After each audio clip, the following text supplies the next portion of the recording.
So you guys heard that Jason won like the big like super ultimate fighting fight, right? What, I don't know, what's the league called? What's it called? The Justice League. It's more like the Injustice League. Because he's so big that there's not even a fight. He's just like, hey!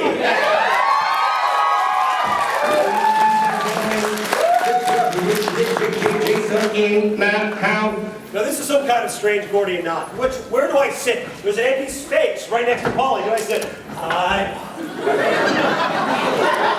Or do I sit over here like, you really stink? I don't know what you're selling, but I am not going to buy it. Or do I kind of do in between like, hi, I have my own table. Uniforming, Georgian architecture. I don't know, is there another microphone here? No, so we are getting Too many DJs, not enough mic.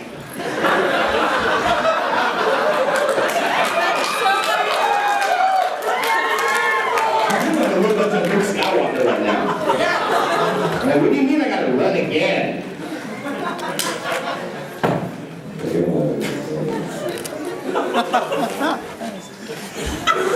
you hear what he just said? He said it's a pleasure to see you, Skull. Thank you for coming. exactly what he said. Alright, start this thing off. Hi! So I think the microphone is pointless, right? Because we're like in the same room together. Let's try that again. Hi, everyone! Thanks for coming out again. You know, last time we saw you guys, we were all touchy-feely. Thank you. This time, no. Nope. This time it's all about Jason Andrew Narvy, PhD. Yeah! What is 2 votes for the PhD? This guy right here. That's opposing degrees. All right, so how do we start this thing? You want to start with questions right off the top? Let's fight. All right.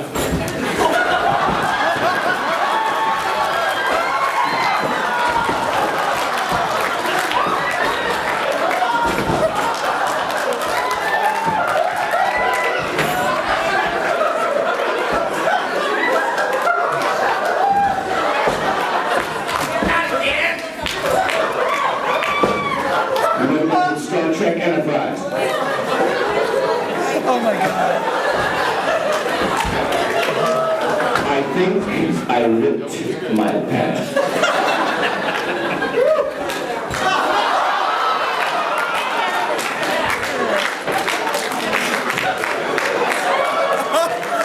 You'll see the creation of modern art. Done the broken skull away. We will auction this off later for $3,000. We're going to charge Scott for that.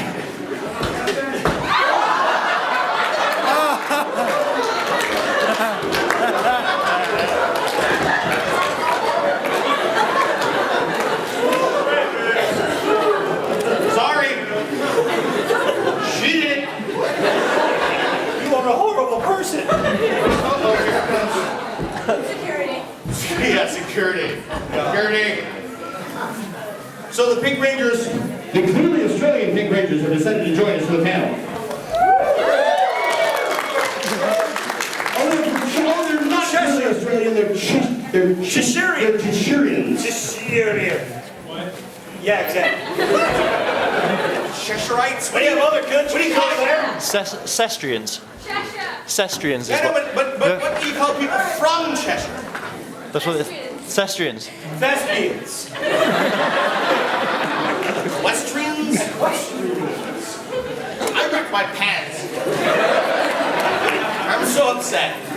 Now one knee's gonna be cold all day. The Vulcan skull, partially nude panel. Oh, don't act so surprised. Come on. It was only a matter of time before this all degenerated into some blue show. Yeah. It wasn't even time. It was in the first 30 seconds. Jeez, Lenny Bruce. Oh my God, you can't do that. Narvy's a big fan of Lenny Bruce. If you guys have never seen Lenny Bruce's stuff, check it out alone before you watch it with your friends of multiple ethnicities. Yeah, Lenny Bruce, yeah. It's shocking and And you really, the 60s, man, he was right in your face. Well, really, all great comedy comes out of some kind of pain or messed up way of looking at life in general. Comedians tend to be the people that don't fit in. Let's face it. That's why Paulie and I, not Power Rangers. You don't have the chiseled good looks of David Yams. Hello. Or Austin. Anything above. Anything above. Okay, so we'll throw out 4 questions. All right, questions. We'll start right there. Now it's a blue show. Yes. No. Do hot dogosaurus or herbosaurus from the Megazord. That's not a question.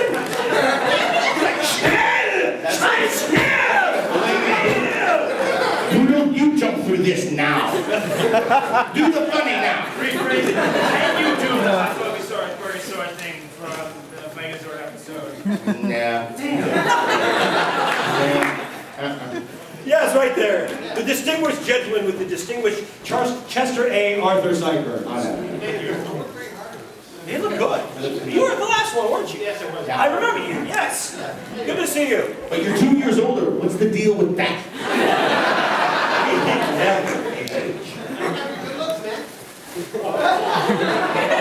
You.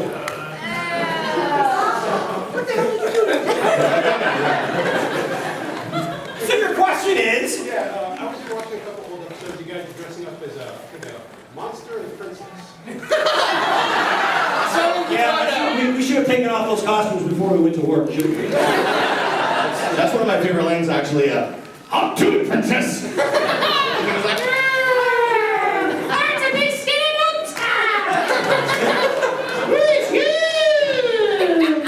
so I think that the prop department built this really wacky rig for that tail that I was wearing. And it was like a metal ring that was around my waist, and there was like a thing out the back and the tail was connected to. Well, the very first time we started running around, like I fell on it and I broke it. So in the later shots, you can see it's like lolling haphazardly to one side. Obviously, I have a tail problem. Oh, that's right. Matt, talk about blue humor. No kidding. I mean, I can only repeat this because it was already in the show, so I guess it's okay, but Parents, cover your children's ears. But it had the line, "You're the bait. I'm the best bait there is." Like, you can't do that on a kid's show. That was a great line. And you really delivered it with crystal. What? No, you know my friends in the, That's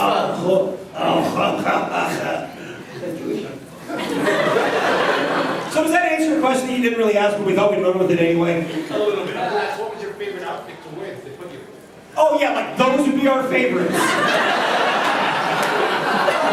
A green spandex dinosaur suit. I love it. Actually, didn't your weird pointy cone hat have a veil too? It had a veil and everything. And as soon as, I think I had boots on under it, and as soon as we wrapped, I tore that thing to shreds.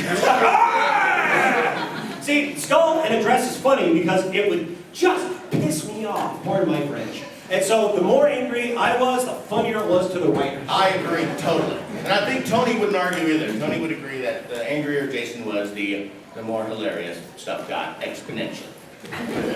In the back! Yeah, you're kind of in the back, yeah. Kind of 2 statements. Don't take this the wrong way, but I'm straight.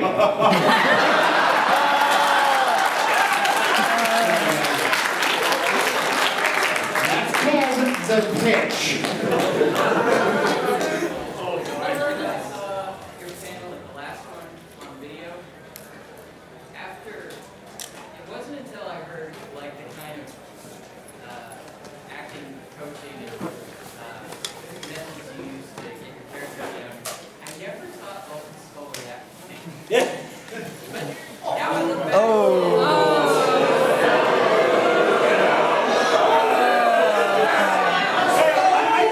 Let's not turn into an angry, chaotic mob. One by one, we need to smack him in the face. This time we'll get with the other person. So we just line up and take a gauntlet, and we'll make him walk down, and then we're going to strike him in anonymity. Lone Ranger straight first. Yeah. No, but please continue. Yeah, please, go on. Back and see the stuff you did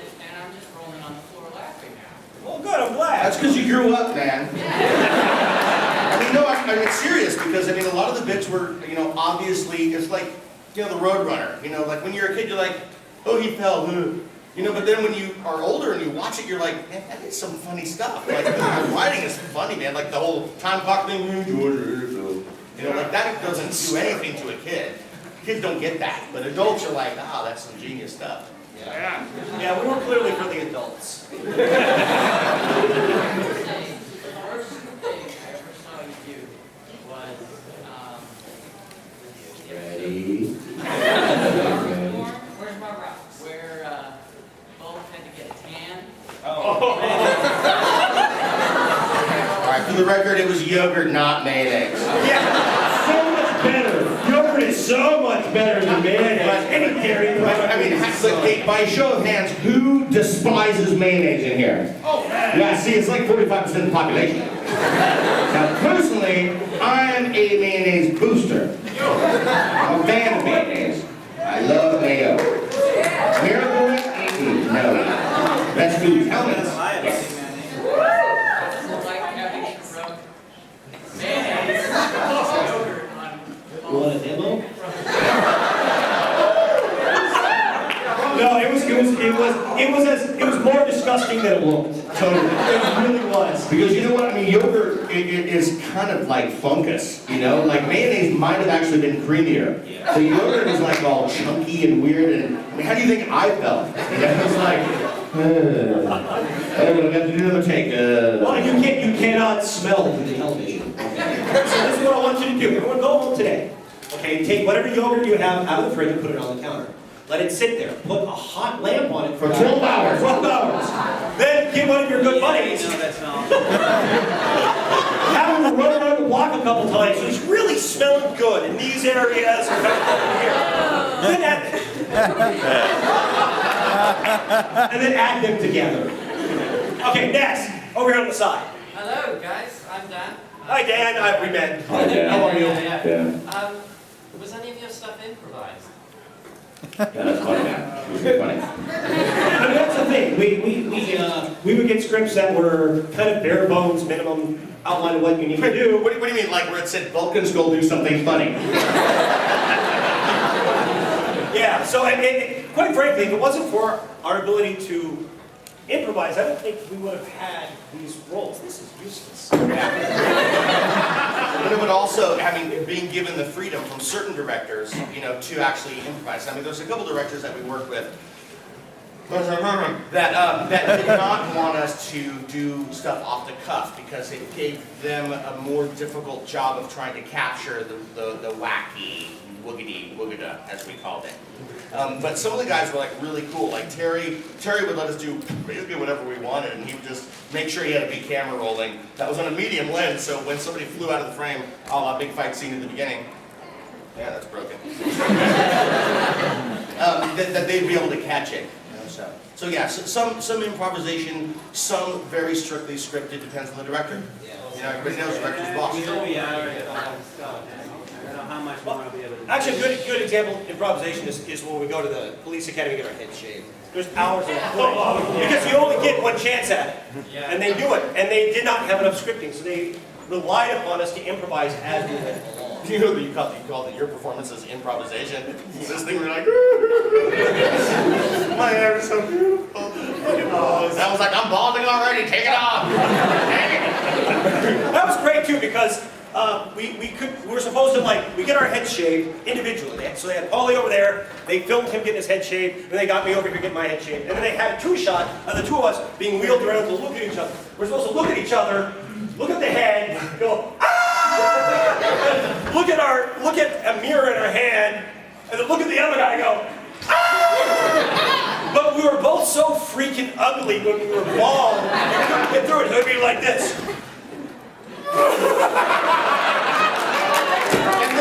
And then the one take where we managed to get through that beat, we look at the mirror and then we're like even worse. I'm like,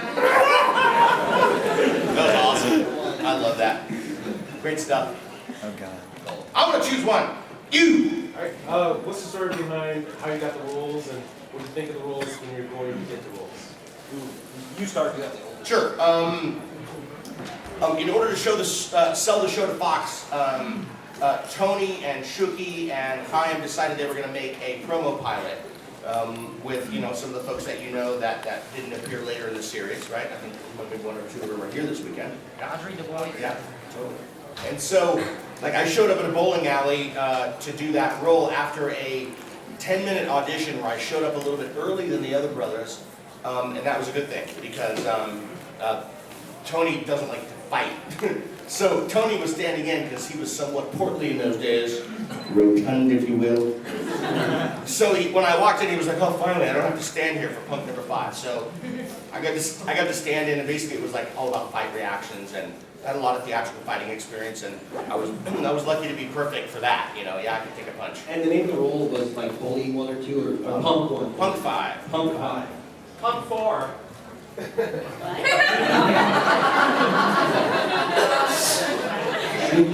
I've only done it 12th night 17 times, and every time I've been Officer 2, and I know what role is Officer 2. I'm my lord. NC. So, is that the end of the story? That is. No, there it is. Now your turn. Oh, my turn. Okay, so bully punk number 1 was Bob. Yeah. Bully number 1 was actually kind of a really kind of broody, kind of scary-looking guy with kind of a lazy eye. Okay.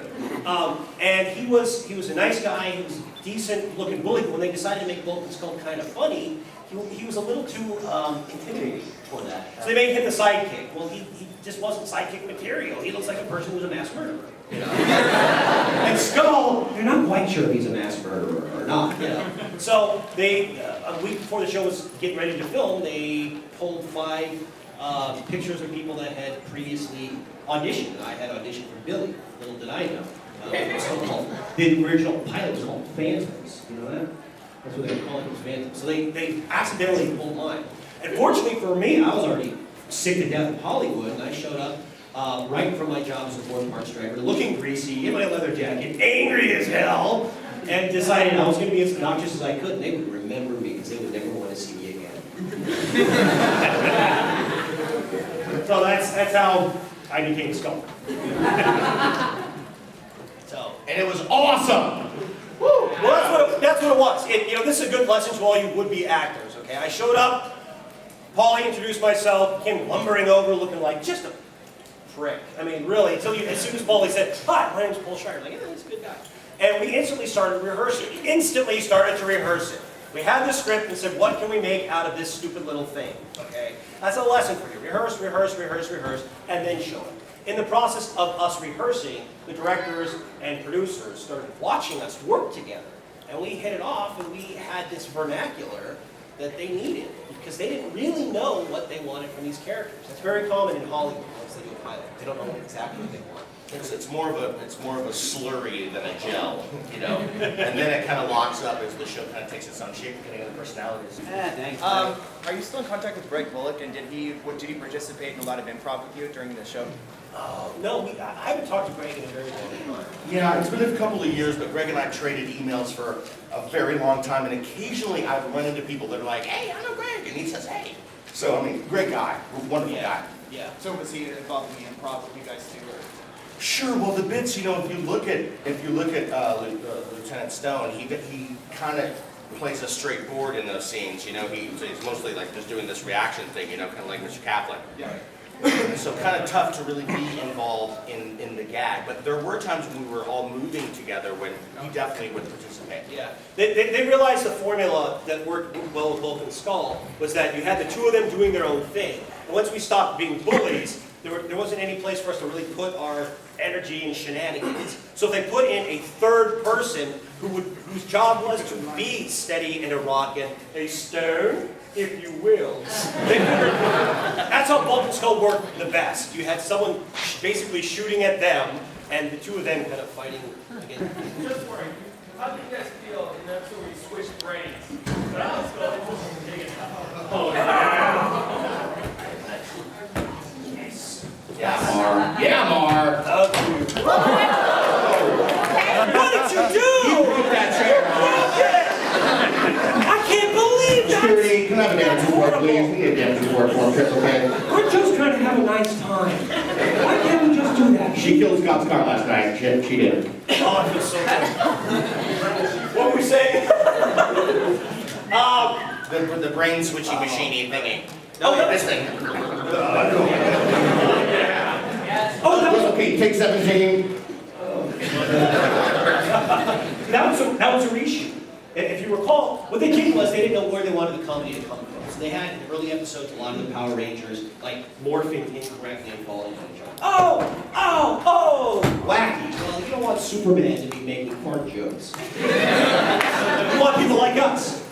So once they figured out the Vulcan skull were actually a missing comic element they wanted, they went back and reshot the first 2 clusters or something like that. That's a few episodes, I think. Yeah, and they just added Vulcan skull stuff in. So by that point, Paulie and I had already realized what the caricatures of the other one was. Yeah. So that was a lot of fun to make fun of each other. I'll tell you, trying to do his laugh was like some sort of diaphragmatic calisthenics.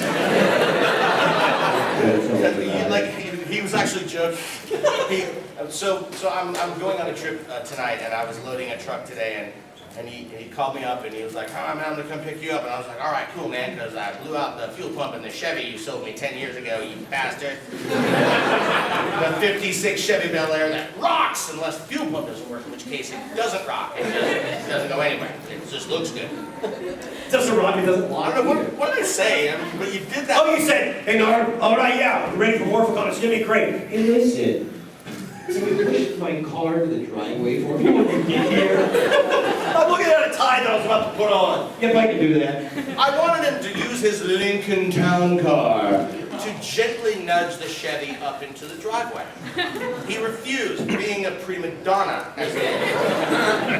And then he did the thing. And then he cursed me. He was like, "I only get one of those a day, and I wasted it on you." Awesome. So don't expect him to do that thing.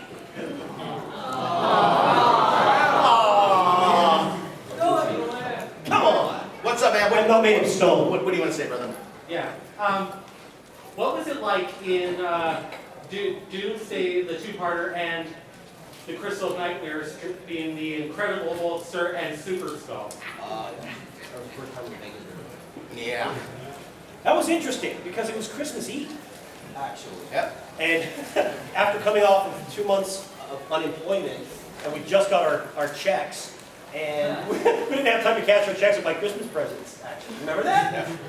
So it was a little, it was odd. It was actually kind of an interesting, it was the oddest Christmas when you say, wow, most people are hanging stockings by the chimney. And we're putting on spandex and going to big wooden robots.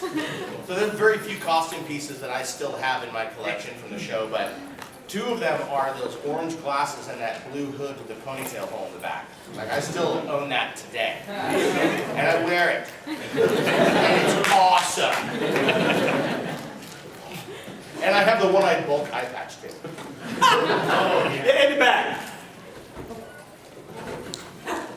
What was the grossest thing you ever ate that was thrown in? In the Food Fight episode. No, that one wasn't that bad because that was early in the series, and so they were still treating us reasonably well. We were still having us eat food. You know, I don't know, what's the grossest thing you ever had? Grossest thing, cold chili? No. Oh, that was you though. Cold chili funneled down with a pizza. Oh, the pizza. That was nasty. That was nasty. The one that really, I think, sickened me was the one where we fall into cement, or I fall into cement. No, we both do, don't we? both do, yeah. And it was mashed potatoes, ostensibly fit for human consumption, but not after 17 hours sitting in the sun. So it actually did, it totally crusted up too, and like when you hit it, there was like this palpable like, and then you're like, oh, potatoes, oh God, and then the moment you were out, immediately you had this kind of Irish brogue going. You're like, what is that? You know, it was always funny. We knew we had a food gag when we were shooting outside, and they were prepping it. It was always interesting to watch the sun rising, because you know, as that sun went up, the food quality went down. It was like, oh no, The sun's up there, you're looking down at that. Salmonella. I never got sick though, honestly, off of anything that we did in the show. So I mean that's a testament to Mark Richardson and Ben Goondads. Yeah. Prop master. Yeah, they always try to make it edible and not non-poisonous. Ish. Let's get someone up against the wall. Psh. Ben. Return of the Green Ranger, when you guys go back in the 1700s. The costumes and stuff. Oh yeah. Oh, Well, you look great. that damn mustache. Yeah, no. What happened was we were filming that. We filmed that in Sydney. Right, for the movie. Yes, and there was a kind of a colonial Williamsburg kind of park, that they had there called Old Sydney Town. And they had all their soldiers and all the costumes, so we just borrowed them from there. That was really hot.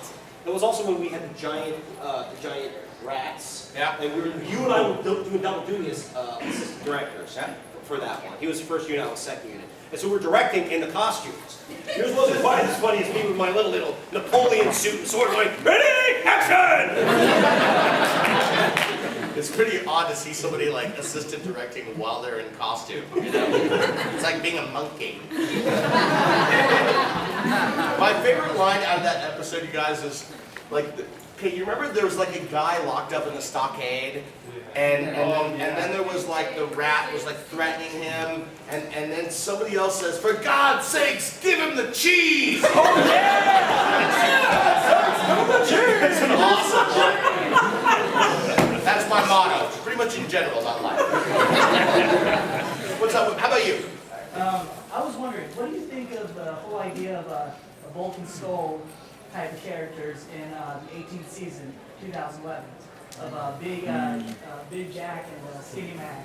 Hey man, those archetypes are what they are. It's Abbott and Costello, Laurel and Hardy, Gilligan and Skipper, I mean, you name it, right? Yeah, that's the great irony. For us, we kept saying, Abbott and Costello, Laurel and Hardy. For the next generation, they'll always call every fat and skinny guy Bolt and Skull.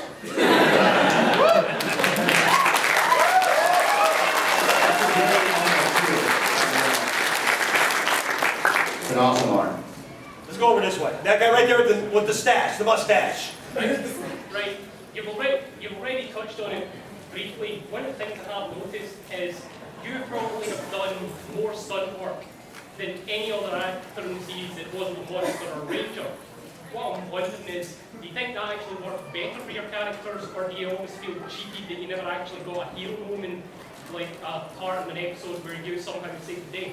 Well, we kind of did, right? What was When is Ranger not a Ranger? What was the two-parter about the Countdown to Destruction, right? Yeah. That was like our one kick-ass moment. It was like one shot, right? The traveling shot where Narvy's like, ah, and I'm like, oh. That's what we had to do. Yeah. And like that was like after we did that, we were like, all right. There we go. There we go. But I mean, the stunt work really the stunt work was part and parcel to comedy bits. Yeah. I mean, there are certain things that are inherently hilarious. Big shoes, being on fire, playing the piano while being on fire, and falling down. I mean, falling down is pretty much one of those like quintessential, funny things. I mean, every time you fall down, you're instantly embarrassed. Anytime you see somebody fall down, you're instantly laughing at their dumb asses when they fell down. So, somebody with big shoes, funny. Playing piano, funnier. Well, and we should not be heroes. I mean, Bulk and Skull are the kind of down and out everyman. Let's face it, okay? We are not all Power Rangers. We like to dream, but we know it's a dream. We know who we are. And we want to be working next season.